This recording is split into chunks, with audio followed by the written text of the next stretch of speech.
నన్ను వదిలిపోతావా, ఎట్లా వదులుతావు చూస్తా అంటది. అంటే ఇప్పుడు దానికి నాకే నచ్చింది అన్నమాట. చూస్తా నువ్వేం చేస్తావు చూస్తానంట, నేనంట నువ్వు ఎట్లా వదులుతావో చూస్తానంట అదేంటది. ఇప్పుడు ఈ విధంగా మాయ ఇట్లా ఆకర్షణ చేస్తుంది. అంటే ఈ తెలుగు నుంచి మా కన్నడ రావాలి, కన్నడ నుంచి తెలుగు రావాలి. మరి ఈ అదే అంతా ప్రపంచం అంతా చెప్తుందట. అండపిండ బ్రహ్మాండమంతట నిండి ఉన్నది నిజ గురుని మహిమ, పండిత జ్ఞానులకు ఖండితంబుగా తెలుసుకో నీలో. అది ఎక్కడ దొరకదు, నీలో పని ఉండదు, శోధించుకుంటాం దానికి.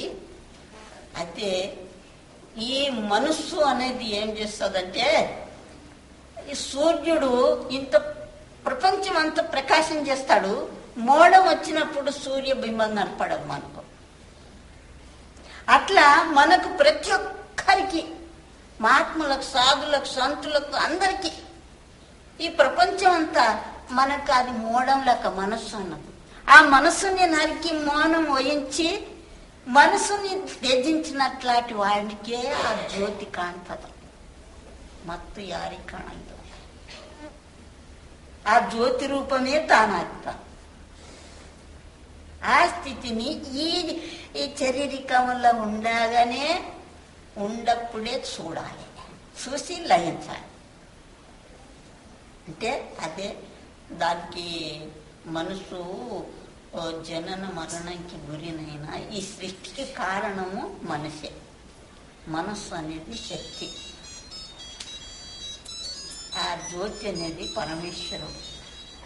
అప్పుడు ఆ శక్తి, ఆ పరమేశ్వరుడు కూడుకున్నప్పుడే ఈ సృష్టి ప్రారంభమవుతుంది. మధ్యలో ప్రపంచం అంతా ఈ మూడాత్మ జనులు ఏమంటారంటే, ఎవడు చూస్తాడు ఎవడు ఒత్తుడుతాడు, మనకు వచ్చిన అదంతా ఎక్కడ అయితే అంటారు.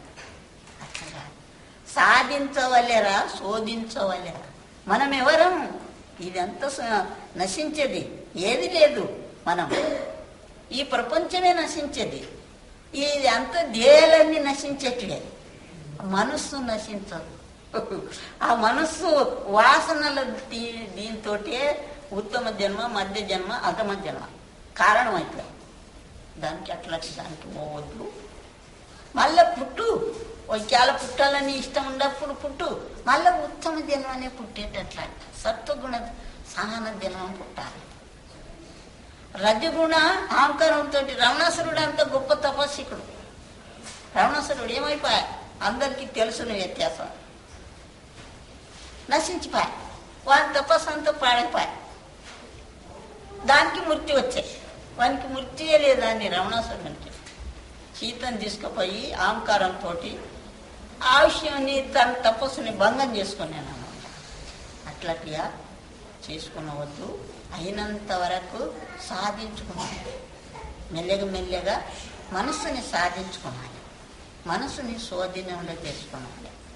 అది ఉరుకుతుంటుంది. దాన్ని కృష్ణుడు చెప్పినట్ల, కృష్ణుడు అర్జునుడికి ఏం చెప్తాడు, అవును అర్జున అది అసాధ్యమే మనసుని నిలకడ చేసేది, కానీ నీవు సంస్కారం అని వేసుకో. సంస్కారం వేసుకుంటే నిన్ను లాక్కుంటారు. ముందు జన్మ కన్నా అది లాక్కుంటారు. ఆ సంస్కారం అనేది లాక్కుంటారు. దాన్ని పొందకుంటే కూడా ముందు జన్మ కన్నా పొందుతావు, ఈ జన్మలో పొందకుంటే సంస్కారం వేసుకున్నమాట. అండపిండ బ్రహ్మాండమంతట నిండి ఉన్నది నిజ గురుని మహిమ, పండిత జ్ఞానులకు ఖండితంబుగా తెలుసుకో నీలో. అది ఎక్కడ దొరకదు, నీలో పని ఉండదు, శోధించుకుంటాం దానికి.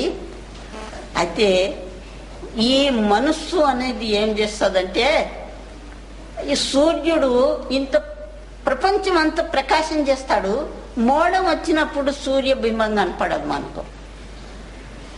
అట్లా మనకు ప్రతి ఒక్కరికి, మహాత్ములకు, సాధులకు, సంతులకు, అందరికీ ఈ ప్రపంచం అంతా మనకు అది మోడం లెక్క మనస్సు ఉన్నది.